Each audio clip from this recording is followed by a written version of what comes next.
Hi friends, எல்லோரும் blouse தைக்க ஆரம்பிச்சிட்டிங்களா? நான் கட்டிங் போட போகிறேங்க. இப்போ என்னோடய கட்டிங் மெத்தட் இப்படி தான் இருக்கும். ப்ளவுஸை வச்சு கட் பண்ணுவேன். ஒவ்வொன்றும் ரொம்ப நேரம் அளந்து மெதுவாக தாங்க கட் பண்ணுவேன். ப்ளவுஸ் கட் பண்ணிட்டா அதை திரும்ப மாற்ற முடியாது. அதனால் நான் ப்ளவுஸ் கட் பண்ண ரொம்ப நேரம் ஆகுங்க. ப்ளவுஸ் தைக்க எவ்வளோ நேரம் ஆகும்? 5 நிமிஷம் 10 நிமிஷமானு நம்ம யோசிக்கிறோம். எவ்வளோ நேரம் ஆனாலும் சரி, ப்ளவுஸ் ஃபினிஷிங் நல்லா இருக்கணும். 5 நிமிஷமா 10 நிமிஷமாங்கிறத விட ஃபினிஷிங் நல்லா இருக்கா அப்படின்றத தான் நம்ம பார்க்கணும். நான் அப்படி மெதுவாக தாங்க தைப்பேன். அவசரமாகவும் தைக்க மாட்டேன். ஒரு நாளைக்கு நான் ஒரு 3 ப்ளவுஸ் லைனிங் ப்ளவுஸ் தைச்சாலே பெரிய விஷயம். வீட்டு வேலையை பார்த்துட்டு அப்படியே ப்ளவுஸ் தைக்க கட் பண்ணி அதை தைக்க இடையில ஒவ்வொரு வேலையும் இடையில வேறு வரும். அதையும் பார்த்துக்கிட்டே தைக்கணும். நான் அவ்வளோதான் தைப்பேன். 3 தான் லைனிங் ப்ளவுஸ்னால் 3 தான் தைப்பேன். அதில் என்றைக்காவது நம்ம வெளியே போகிற வேலை இருந்துச்சுன்னா அதுவும் போயிடும். தைக்கிறது கொஞ்சம் வெட்டி இருந்தால் வந்தோடனையும் வேகமாக தைச்சிருவோம். இல்லை வெட்டி ப்ளவுஸ் இல்லை அப்படின்னா நம்ம என்ன செய்வோம்? நான் என்ன செய்வேன்னா, வெட்டி ப்ளவுஸ் இல்லைன்னா உட்காரதுக்கு கொஞ்சம் இதாக இருக்கும். வெட்டுறது ரொம்ப பொறுமையாக வெட்டுவேங்க. மெதுவாக தாங்க வெட்டுவேன். ஏன்னா எனக்கு கட்டிங் போடும்போது ஏதாவது தப்பாக போச்சுன்னா திரும்ப ஒன்றும் செய்ய முடியாது. தைக்கும்போது தப்பாக போச்சுன்னா கூட நம்ம பிரித்து அதை நம்ம சரி பண்ணிக்கலாம். தைக்கும்போது தப்பாக போச்சுன்னா ஒன்றுமே செய்ய முடியாது. வெட்டும்போது தப்பாக போச்சுன்னா ஒன்றுமே செய்ய முடியாது. அதனால் நான் ஸ்லோவாக தான் வெட்டுவேன். ஸ்லோவாக தான் தைக்கவும் செய்வேன். ஃபுல்லாக உட்காந்து தைச்சா எத்தனை தைப்பேனோ தெரியலை. ஆனால் வீட்டு வேலையெல்லாம் பார்த்துட்டு நான் உட்காந்து தைச்சா 3 லைனிங் ப்ளவுஸ் அவ்வளோதான். என்னால் முடிஞ்சது அவ்வளோதான்.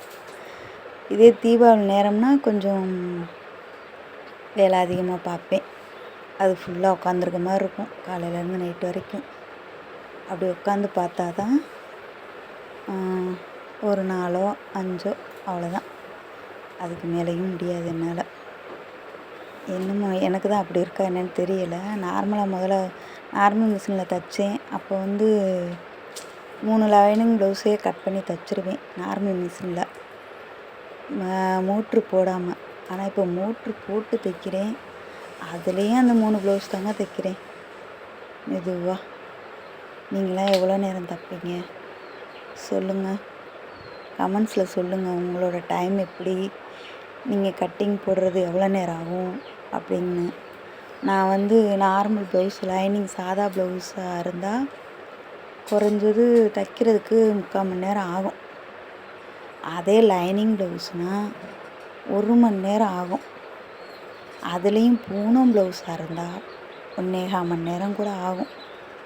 அவ்வளோ நேரம் பொறுமையாக பூனம் ப்ளவுஸ்லாம் ஒவ்வொன்றையும் லேசாக அப்படியே எடுத்து விட்டு பூனம் துணி சுருங்கிட்டே வரும் இல்லையா, அதை அட்ஜஸ்ட் பண்ணி தைக்கணும்னா எனக்கு பெரும்பாடாக போயிடும்.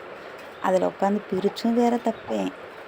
லைனிங் துணியை தைச்சிட்டு பூனம் துணி நல்லா செட்டாகி உட்காரலைன்னா திரும்ப பிரித்து, ஒரு துணி ரொம்ப வலுவலுன்னு இருக்கும். அப்படி இருக்கிற துணினா திரும்ப பிரித்து தைப்பேன். ஃபினிஷிங் நல்லாயிருக்கும் என்கிட்ட. கஸ்டமர் வர்றாங்க, தைக்க வேலையெல்லாம் வருது. நான் தான் கொஞ்சம் சோம்பேறியாக பார்க்குறேன்னா என்னன்னு தெரில. ஸ்லோவாக வேலை ஓடுது. தீபாவளி நேரம் எப்படி வேலை பார்க்க போகிறேன்னு தெரியலை. இப்போயே ஸ்லோவாக தான் போகிறேன் நான்.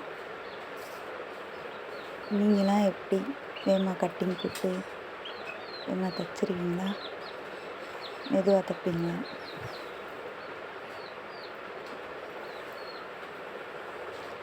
அப்புறம் ஆரி ஒர்க் ப்ளவுஸ்லாம் எவ்வளோங்க தையக்கூலி வாங்கலாம் எனக்கு தெரியலை. ஆனால் ஒரு 50 ரூபா எக்ஸ்ட்ரா வாங்குவேன் நான் வாங்குகிற கூலியோட. ஆரி ஒர்க் இப்போ கொஞ்சம் அவங்க போட்டு கொடுத்துட்றாங்க. ரெடிமேடாக வேறு விற்கிது, கொடுக்குறாங்க. நான் எவ்வளோ வாங்கன்னு தெரில. 50 ரூபா கூட வாங்குகிறேன். அதுவுமே யூஸ் தான் வாங்குவேன். மிஷினு நார்மல் மிஷினாக தான் இருக்குது, ஜாக் மிஷின்லாம் இல்லை. அதில் போடுறது கொஞ்சம் சிரமமாக இருக்குது. இப்போ ஏதாவது அடியாயிருமோன்னு பயமாக இருக்குது. அதனால் ரொம்ப வாங்க மாட்டேன். ரெகுலர் கஸ்டமர்கிட்ட மட்டும் வாங்கிக்கிறது. என்னோடய சேனல் பிடிச்சிருந்தா சப்ஸ்கிரைப் பண்ணுங்கள், சப்போர்ட் பண்ணுங்கள், லைக் பண்ணுங்கள், புதுசாக வரவங்களை என்கரேஜ் பண்ணுங்கள். ஆமாம், நான் 20 வருஷமாக தைக்கிறேன். ஆனால் இப்போ தாங்க யூடியூப் சேனல் ஆரம்பிச்சிருக்கேன்.